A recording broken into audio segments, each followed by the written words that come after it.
We're live with Linnets live here, and we've got Runcorn Linnets manager Calum. Calum, you beat jubilant today after a big 4-2 victory over league leaders Workington. Pleased. I think this is earmarked as the toughest place to go. Everyone's told me pretty much since I took the job. I believe it's 30ish games unbeaten, 880 odd days since they last lost the league game at home. So it's a very, very difficult place to come. I thought we were excellent. I don't think it was smash and grab. I thought we were good value for it.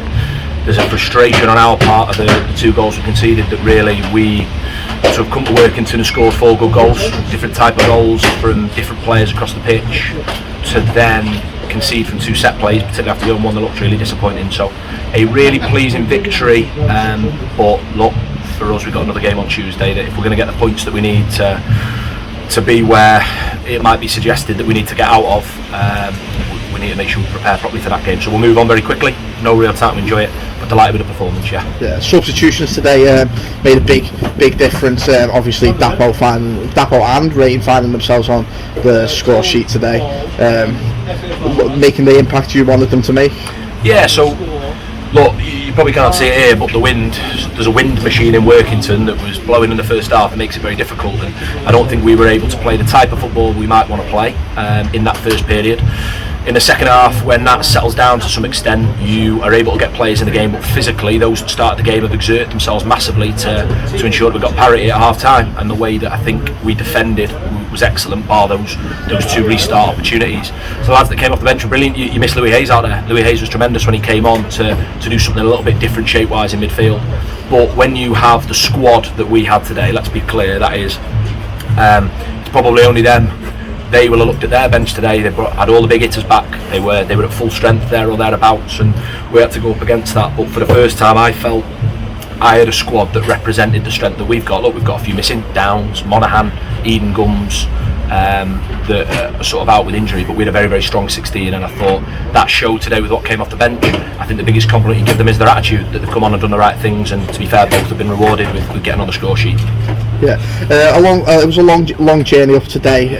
Obviously, setting off from Runcorn 9 o'clock in the morning. We did stop off for a nice player meal, some preparation. What was your thoughts behind that? I felt like everyone writes Workington away off as a fixture that is the other end of the world, somewhere on the east coast of the United States, or wherever we find ourselves. I've lost track, been on that many different roads today. We felt we had to make it different, just so to change a mentality that I think people have, where teams come here and get nothing, because it's another away game, it's a long journey. You get off the coach, you see some brilliant sights on the way, or whatever happened. I can't remember, it was that long a journey. So we felt we'd break that up, standard pre-match meal stuff. I've been fortunate in another life to have done and sort of had the norm as. We did all our pre-match stuff there, watched Workington versus Marine, Workington, the amount of different games, I don't want to say too much, but we watched 4 of Workington's games and felt that we knew enough about them. But that's the job. That isn't anything special. That is the norm, and that is how you should prepare for games of football. We felt we prepared for them, felt we prepared us for them, and how we'd win the game, and it paid off. We don't know how much effect that had on the players. We like to think that it helped them out, and fair play to the club for supporting that financially, but in terms of the time as well. But the biggest congratulations once again goes to that group of players that continue to deliver. Again, at home, away from home, no matter the opposition, they keep bringing a level of performance, and I think it's important this evening that they get the plaudits that they deserve. I get to work with them, that's all the recognition you deserve, is that I get to work with that group of players. That's phenomenal, and I've got a very, very fortunate job in football to be able to do that. But on to Tuesday now, prepare again and see where we go. So your Runcorn fans today obviously jubilant, made up with yourself and the players, of course. Also mentioning your very generous offer to buy everyone a free drink who did travel up today.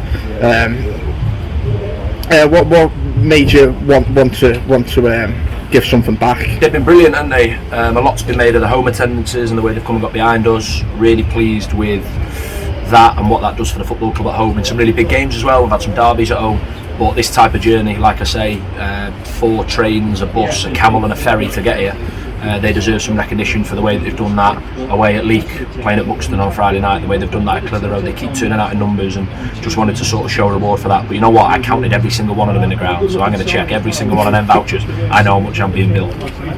Okay, thanks, good to see you, Calum. We'll see you again on Tuesday night. Pleasure.